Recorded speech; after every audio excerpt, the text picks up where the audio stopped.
Kanama food trip na naman kita mga mima.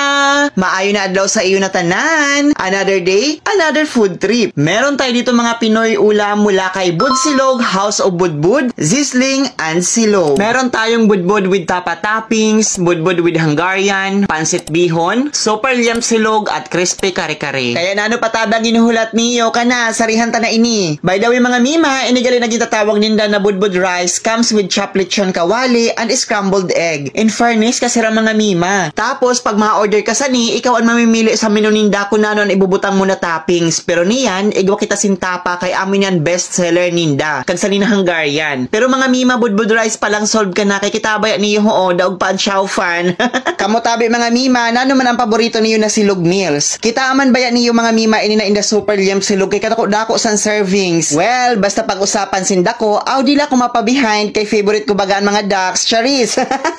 In fairness, super liempo talaga kay kadako sang serving kag super crispy pa. Sarihan taman daw ini na inda pansit bihon. Aram niyo mga mima, favorite ko talaga ang pansit, lalo ng pansit batuta dida sa Bicol. Pero in fairness, kasi ram sa ninda pansit, dili tinipid sa sahog kag kalasa man. Pero pag suraan pag i-restoryahan mga mima, crispy kare-kare talaga usad na masiram kag social na panora. Grabe mga mima ka crispy sa nina kare-kare ninda kag kasiram-siram, halata gay na dili tinipid ang ingredients kag dili putyo-putyo ang pagkaluto. Kag kung gusto man tabi niyo masarihan ini, lalo na mga kababayan ko na adi sa Metro Manila, pwede man po kamo mag-order sa Inda FB page or pwede man kamo kumadto sa Inda store. Ada po tabi sa caption ang Inda exact address. Igwa man po Sindasin branch sa Pasig for delivery only. Bukas sila from 4 PM to 11:30 PM. Try nyo na din to mga mima, sulit, masarap at pasok sa budget nyo.